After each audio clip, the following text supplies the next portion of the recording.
I am the Commissar, that's my name. Forged Alliance Forever, that's the game. And we are back with our third entry in the short and sweet week. We have a 3v3 ladder map with this nice naval generation. We'll go and meet the cold team in the north and the hot team in the south. Up here, alone on the northern island for the cold team, we have Finisterre, 1461 rated. He's Cybran in dark blue. On the southern island, our first protagonist is Scorpy. He is 1552 rated. He's Seraphim and he is in light blue. And down in the south, this is SPCR, he is 1301 rated, he is also Seraphim, and he is in mauve. Hot team. Alone on the northern island, we have KolorexxPL, who is 1516 rated, he's Cybran, and he's in burgundy.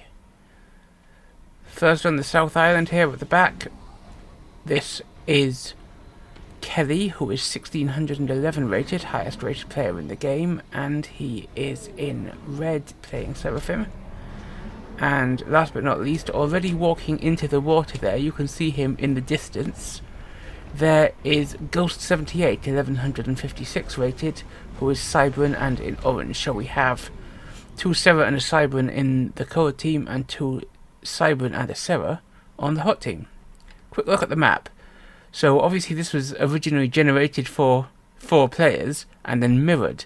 So we've got the northern team effectively, the northern players on each team effectively covering 2 bases each.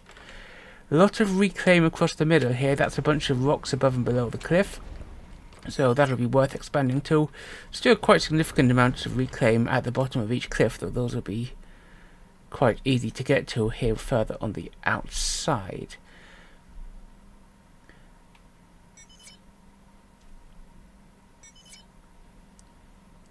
Ghost the fastest to the middle. Keli a bit slower than both the opponents there on the cold team, but Kolorexx is staying behind on the starting land and building naval factories rather than doing the charge to the middle that Finisterre has done. I think I prefer Finisterre's tactic here, because getting your comm into the middle where there's a lot of stuff to fight over seems very much worth it. Looks like we've got an early potential for an engagement here. Ghost trying to put down a point defense, but it's not quick enough, and Scorpy walks in and engages him, forcing Ghost to back off and open fire. Now SPCR is not far off, and he might be able to support Scorpy against Ghost if Ghost does not back away. However, Keli is coming round the outside here.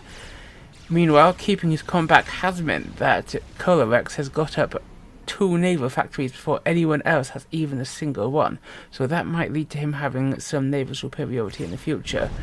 This radar that Ghost had his engineers put out quickly falls down, and the engineers retreat.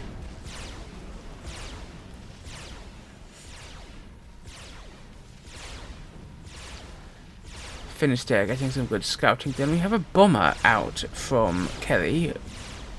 Let's see what he'll do with it. There are a couple of engineers he might pick up here. He'll have to watch out for these inties, but in the southern area there aren't many inties available for the cold team. We do have an air factory because there's transport there online.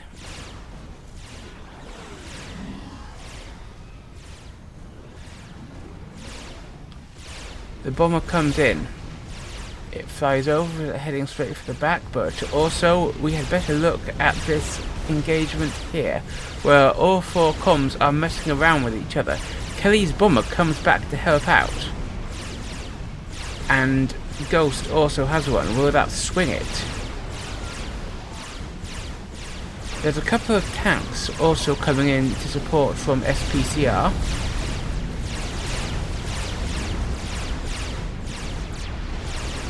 Ghost has backed away a bit, which might be dangerous for Keli, but Ghost will be able to clear up these tanks without a problem. The arty for Keli might be harder for these guys to counter because there are comms in the way and the arty has longer range. Interceptors do come in from the Cold team to clear up those bombers, but we now have 2 players down into the red.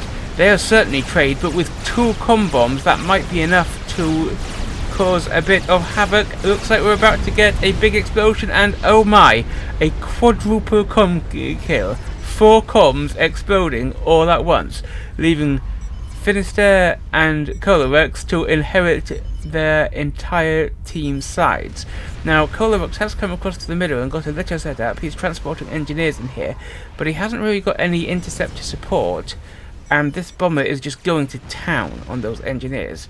And over here, the Cold team had simply got more engineering power into the middle than the Hot team, and so things are looking a little bad for Kolorexx in terms of map control. But if we look at the equals, they're actually not too far different. There's only 4 equal difference, and Kolorexx's team has actually collected more mass throughout, so maybe this will be misleading, but Kolorexx will have to use that mass quickly in order to evict Finisterre if he's going to be able to maintain that.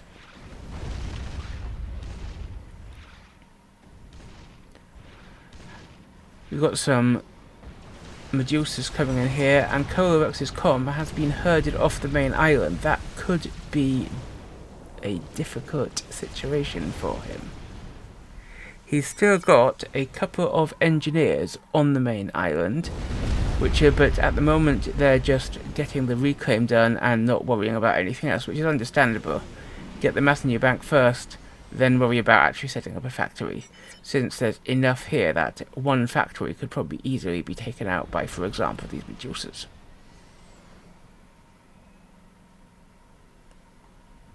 Now, Finisterre, having inherited Seraphim stuff, is going to trickle some Zuis across the water here, and there's nothing really to stop them. There's no land combat units being produced here, and only transports being... oh, actually there are a couple, but they're being picked up. Is that a ghetto gunship I see? Lots of upgraded eco here, which could be at risk from these Zuis if nothing is produced to stop them. But we have Tech 2 Navy on the way, and I don't think we're seeing anything of that nature from Finisterre, so that could be quite the game changer for Kolorexx. The Zuis trickle in and open fire. One mech goes down instantly. I have no doubt that another one is soon... oh, 2 mechs make that. I have no doubt that another one is soon to follow. So that's looking bad for Kolorexx, but this looks like he's going to take a naval win. There are bombers trying to take out this HQ perhaps, or this factory. But these subs have no answer here, and a quick anti-air turret deals with the bombers. So I think we're going to see a naval win for Kolorexx here, especially as he's got more factories down here, which is sending stuff across. This chunk of Zuis is looking pretty dangerous though, and we have to watch out for it. Those labs have been landed and are getting a bit of damage done here. They take out an NG, and Kolorexx brings his comm back out to set up some factories there. But right now these labs are where it's at. They've taken out this HQ. They've taken, or rather factory, I don't think it was T2. They've taken out this factory. They're taking out these pigeons.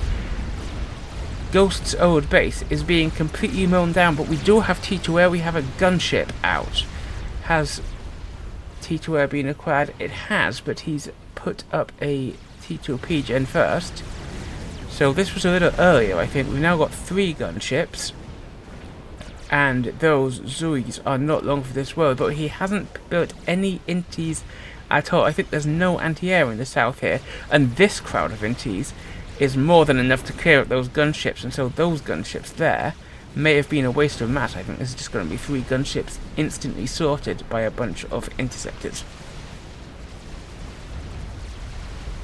Over here though, we have a cruiser, and that cruiser is smashing up some tanks. If it can get any closer, it's also taking out a mechs. if it can, maybe even 2, if it can get any closer there, it could be some decent damage to be laid down here. Still producing gunships. He stops now, but those could be in trouble. We do have T2 Navy on the way at last for Finisterre. 2 cruisers out first. I would have expected, well, I would have expected the destroyer first, and there's the destroyer starter, but 2 cruisers, that's quite a bit. Oh, but this is nice. I like this. There are 2 cruisers here. There's a bunch of inties chasing the gunships, but the gunships are luring the inties over 2 cruisers.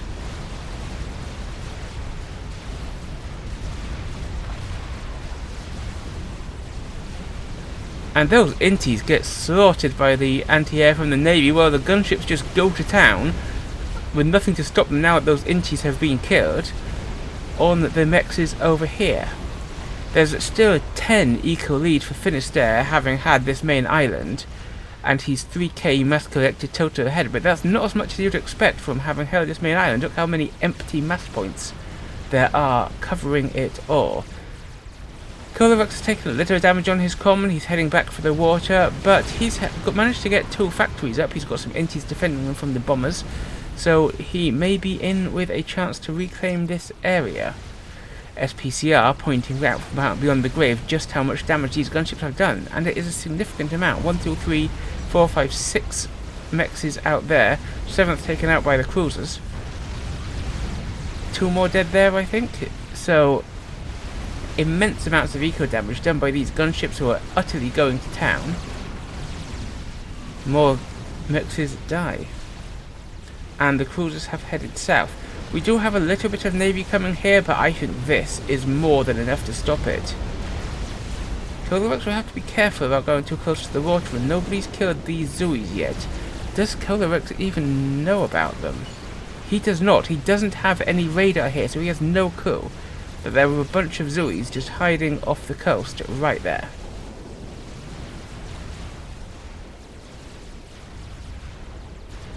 Finisterre has his first destroyer coming round to the south coast, and sure, Kolorexx has destroyers. He has a destroyer and a couple of cruisers, but there's nothing right here that's really enough firepower to stop a destroyer, and these Zuis are getting work done, sneaking shots up from here.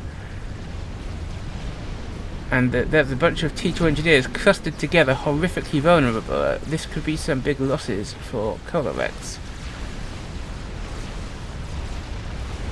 And it's beginning to tell in the eco stakes.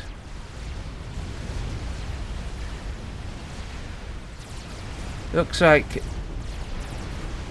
Kolorexx is planning for a big naval fight in the south, but Finisterre has a destroyer, and that destroyer is going to be able to do quite some damage against this T1 Navy.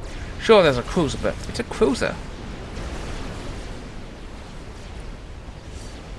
And missiles are being thrown down from Finisterre's own cruiser, which has come to join them.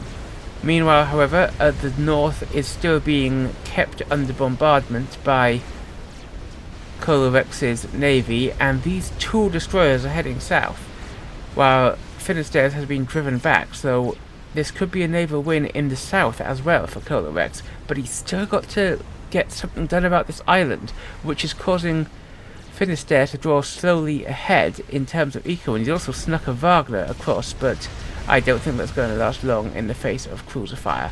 Another trickles down, but I don't think that's going to get anything done.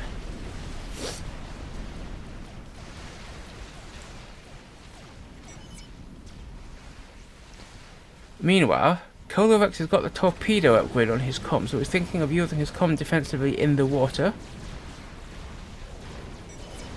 Another Wagner creeps out from Finisterre. Maybe it'll get something done. However, there are now destroyers moving up here, as well as the cruiser, and I expect that this won't last long. Or the Wagner does get a mech kill, but there's a turret here which should finish it off.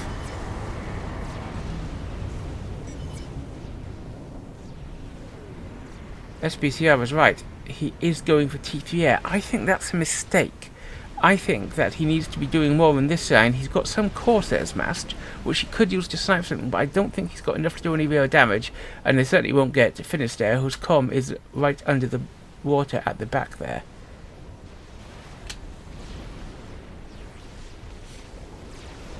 There are now 2 destroyers in the south for Finisterre, but there's 2 destroyers and a lot more for Kolorexx, and Kolorexx has his comm walking forward with that new torpedo upgrade, so I don't think that naval attempt from Finisterre is going to get much done.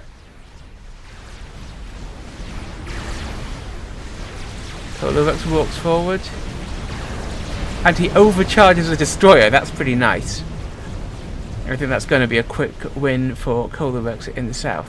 He's also redropped up here and rebuilt his mexes, but now he's 50 mass behind, which is quite significant. He's not, that hasn't translated into mass collected overall too much yet, but it's going to build up over time. South Navy ain't looking fine, says SPCR, and he is 100% right. He also comments on the overcharge. Meanwhile, everyone loves a bit of this. Naughty naughty walkie walkie, to use Giles' favourite phrase, as the Salems walk out and onto the land. And they're just going to bombard this. They've got nothing that can stop 2 Salems here, and the comms with them. Air is going to be a risk though. There's no anti-air here, apart from the anti-air of 2 Cybran destroyers, which exists but isn't great, and there are Corsairs massing up here for Finisterre and torpedo bombers. This could be a problem, and as we saw, Kolorexx didn't have much intel. He still doesn't, so he has no idea that there are torpedo bombers and Corsairs massing here. So if he can drive the comm of Kolorexx, if Finisterre can drive the comm of Kolorexx into the water with Corsairs and then surprise torp bomb him, that could be pretty nasty. These cruisers are trying to do damage from a long way off, and the destroyers are slow moving, but they're quick enough to dodge those cruiser missiles, and they do. However, these buildings probably aren't going to stay up in the face of cruiser fire. How are we doing in the north? A cruiser has actually got a decent amount of eco damage. Look at all those done against Kolorexx's northern base, and he hasn't made any move to rebuild it yet, but he's got a decent navy heading north. Is that 3 destroyers I see? 4 destroyers, and that should be more than enough to clean up this yard and maybe even push on. Cruisers continue popping out, and they're going to town on these interceptors. Turrets, tactical missile defense is going up, which is nice. That will help against the cruisers. And suddenly the ecos are looking more even again. Still a slightly to Finisterre, but not that significant. There is a decent number of destroyers though. 2 destroyers and a cruiser, and maybe Kolorexx hasn't noticed that because he was backing away there, but he turns around.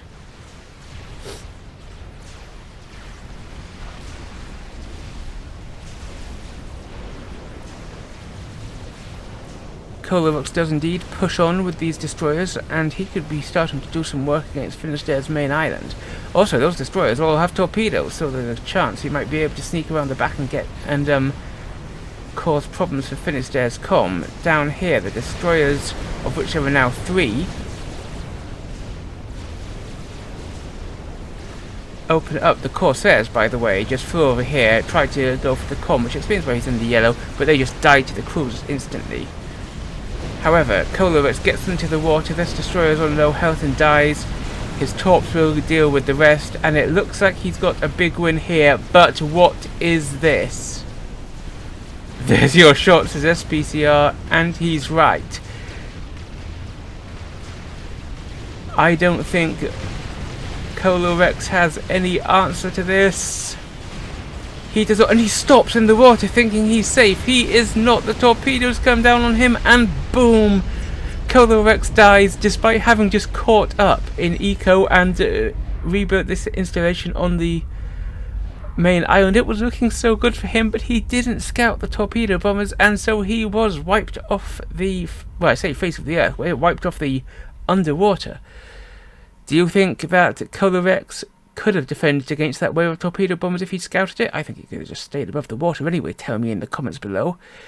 As always, I'm the Commissar. I will be back tomorrow with another short and sweet game. And please remember to like, subscribe, and obey. Good day.